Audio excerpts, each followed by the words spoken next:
Hey there, Centrons. It is I, Pure Ambient Drone, here to talk about the ubx-a. It is now in my studio, right here in front of you, and right above the Nord Wave 2. And I'm kind of glad that it ended up in this position, simply because I'd like to do some comparison on the build quality. Now, I'm just going to jump right into this because I don't like long-winded reviews and people giving their biased opinions about synthesizers. I'm a user of synthesizers. These are my tools to make music with. I'm not trying to sell you anything. Behringer did not give me this synthesizer, loan me this synthesizer, has anything to do with this synthesizer review whatsoever. This is something that I chose to get all by myself. Now, when I first pulled it out of the box, and you see these? They're very, very light feeling. They feel very cheap. And I know that there's not much to a knob. And it would be great if there was some kind of weight or something to make them feel a little, but they feel cheap. Now, I know you can replace knobs. You can buy them and you can replace them. But I think they kind of give the synth a unique look. I think they kind of fit the synth. You could go something a little bit more like what the Nord Wave 2 here has. These are rubber knobs, and they're probably, I don't know, maybe they cost the same money to put these on as it did for Behringer. I don't know what the cost difference would be. Obviously, these are smaller, so these are oversized knobs, and it gives you a lot of ability just to grab them. When I first pulled this out of the box, I thought, touching this stuff is, wow, this is cheap. And I like to get to the negative first. So don't turn this video off because I'm starting with the negative. Okay. Everything kind of feels almost like cheap plastic. But to be fair, this Nord here has this little wheel right here. And even though it feels like there's a little bit of weight to it, and these controls here, they still kind of, to me, feel kind of toyish. But I mean, what's in a button? What's in a wheel? I mean, what do you want? You want them to work. You want them to last. Okay. So I'm kind of comparing this to the build quality of the Nord Wave simply because it's right underneath this one. I'm not trying to compare these two synthesizers by any means, but it's a good comparison as far as build quality, simply because you're paying, at the time of this video, north of $2,000 for a Nord Wave 2, whereas this is right now below $1,200 at the time of this video. As years go by, I'm sure all of these prices are going to be going through the roof because, like I predicted years ago, not too long ago actually, synth prices are going to go through the roof. So I can see why Behringer wanted to cut some, cost out of this. And to make these heavier would add more to the weight, and shipping costs have gone up. So, these aren't bad. These buttons right here, they feel fine. I'm going to move the camera here so you're going to get a little bit of shaking going on, but a whole lot of shaking going on. What? I told you. I tried to warn you. Okay. So over here, that's a little touchy, this little dial right here. Yeah, it gets a little touchy sometimes when you're trying to spin through the selection on that. And so maybe a firmware update will slow that down. Or maybe I haven't done enough menu diving because I hate menus. To find out if there's something to change the speed of that. Yeah, it's a little sensitive through here. The screen is no fun to look at. When I'm standing in front of this synthesizer at this angle, it's almost impossible for me to read what I'm seeing on the screen over there. But I mean, I really don't need to see the name of the preset unless I'm going to be looking for a particular preset. But it would be nice to be able to have a better readout of the screen. So so far we've covered the feel, the look and the feel of the buttons and the knobs. The screen, I think, could be. I don't know. I think that there could be something done for that screen, but I doubt that they're going to do anything for it. I think my biggest complaint though is this. In my opinion, it's a horrible keyboard. Okay, listen to this noise, but it doesn't make it down here.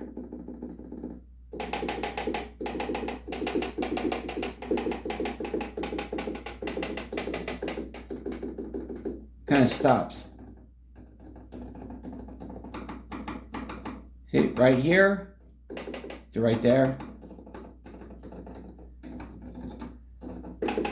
Very noisy, not sure if this is defective or what.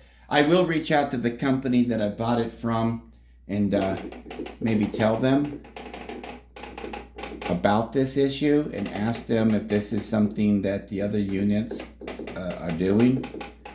But just the feel of this keyboard, again, I mean, you're paying below $2,000.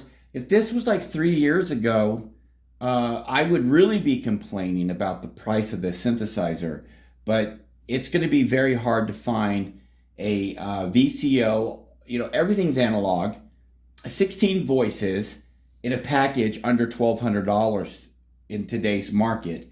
I just don't know where you're going to find that at, brand spanking new, and not have corners cut. Now, there are some alternatives if you're just looking for an all analog VCO synthesizer. One person reached out to me and thought, hey, I might go with the Sequential Take 5. The Sequential Take 5 is a great synthesizer. I had one. I thought it was a little bit of overlap with some of the sounds that I already had from Sequential, because I have a lot of Sequential. So I no longer have a Take 5, but you're getting 5 voices opposed to 16. So why do I bring up the Take 5? It's because somebody asked me, hey, what do you think about the Take 5 as a substitute for the ubx-a? They're two different synthesizers to begin with, and this person knows this.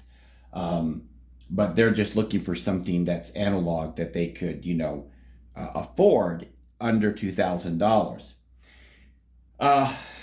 Then somebody asked me about a Rev 2 compared to the ubx-a. Again, apples to oranges. We're still talking synthesizers. Rev 2 is a great synthesizer. I had it here in the studio. I've used it on some tracks. I'm not a fan of the Curtis filters used in the Rev 2.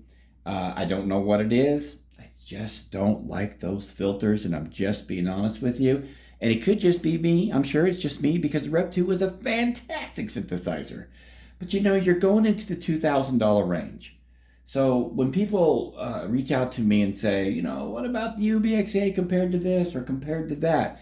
I mean, really, there isn't a whole lot that you can compare this synthesizer to, especially because it's based on a synthesizer from the 80s that has become very iconic. Now, when it comes to the sound of this synthesizer, I am really impressed. Now, the presets, oh my gosh, some of them are horrible.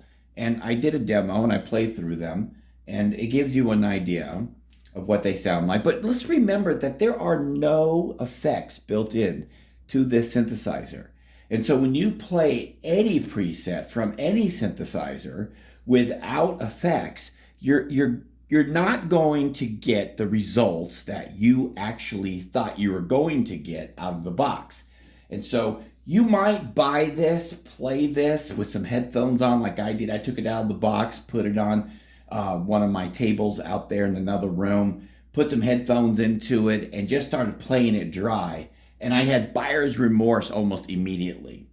But after I took some time and sat down with it and really started to just play the synth and explore the presets. And I'm not the only one who said this, and I got the idea because I was watching other videos and listening to other people's comments or reading other people's comments as well about just explore this synthesizer, start making your own sounds.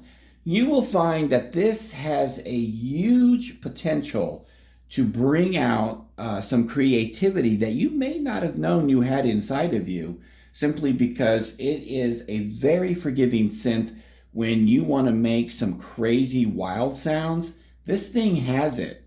This thing will allow you to do it. It's got some great string sounds. Of course, they sound synthesized. That's what it's all about. The build quality is my biggest complaint, and the lack of effects would have been nice. Listen, I don't need reverb on a synthesizer. It is nice when you're working with pads and strings, but we all know that reverb is one of the most easiest effects to overdo. It's just like, let's just keep piling it on. And I'm going to tell you what, I'm dangerous with reverb when it comes to using it on a synth. So personally, I could do without reverb, but some kind of a delay added to the synthesizer would have been fantastic. Just a delay module, but you don't need it if you want to record this into the box, into your DAW, and you want to add that secondary. Now,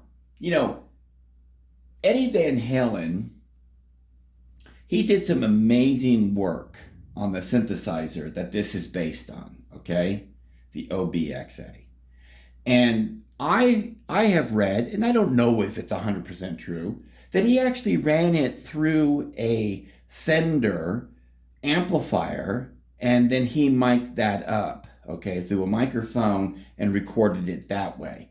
And that's going to give you some big tone. That's going to give you some more added advantage when using a synthesizer like this. As far as the sound goes, I'm very, very pleased with what Behringer has done. And I think it sounds really good. Now, I know when you watch the presets, people can argue with you and say, that sounds horrible.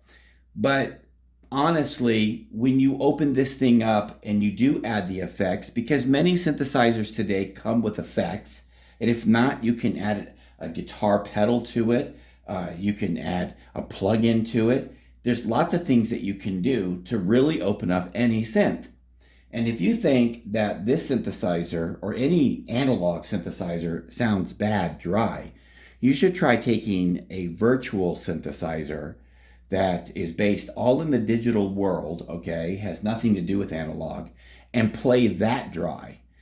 Those don't always sound so great either. And in fact, a virtual digital synthesizer would need far more effects than what this needs being analog. I'm a big fan of analog and the sound that you get from analog synths. And I think that if this is something that you're looking for, is a 16 voice VCO analog synthesizer, this would be a great synth to add to your collection. But remember, you might want to replace the knobs. I still might. I mean, I've been window shopping on some knobs, but these are starting to grow on me, and I mean, they're not going to break or nothing like that, and they don't feel like they're going to fall off. When you pull on them, you can pull them off. I mean, you can pull off knobs on any one of these synthesizers, but I wouldn't want to pull a knob off on a Nord Wave 2 because it's a lot more expensive, and they're a lot more firmly placed on the synth. But the sound, to me, is beautiful. I love the sound. The presets, throw them away, make your own, do whatever you want. I don't know. Some people might like. There are some gems in the presets, though. Don't get me wrong. There are some gems in there. But there's a lot of synthesizers out there that the presets they're just horrible. And it comes down to user preference.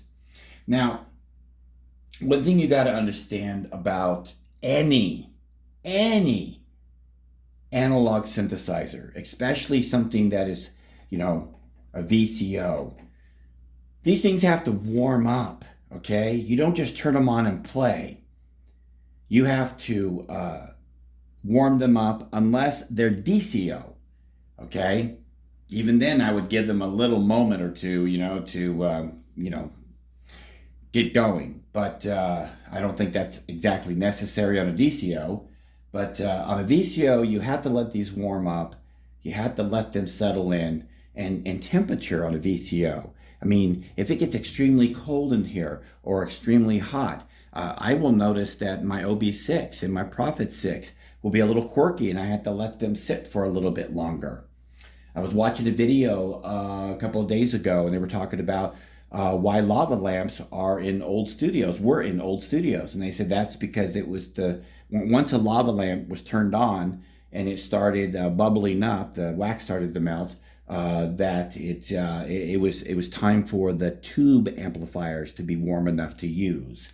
And so you may have to understand that when you're dealing with an all analog synth, such as an OB6 or Prophet 6 or ubx-a, you might have to turn it on and wait a little bit for it to warm up, to let it go into tuning, and everything is nice and functional, because it does take time to kind of warm it up. I think in the 70s and 80s, we used to let our cars idle a little bit before we drove them off. Never knew if that was necessary for a car. I heard it both ways. No, you don't have to. Yes, you do.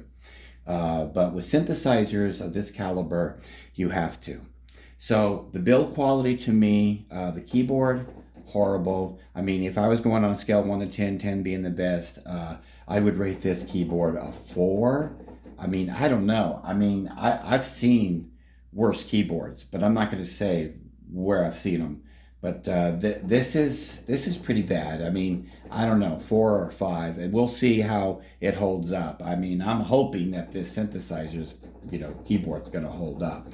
Otherwise, it's going to have to be MIDI'd up and have an external keyboard, because that does concern me when you have stuff making these noises. Because I'm down here and I don't hear any of that down here on any of my other keyboards, but I hear it on this one. So that's something I'm going to address with the company that I bought it from.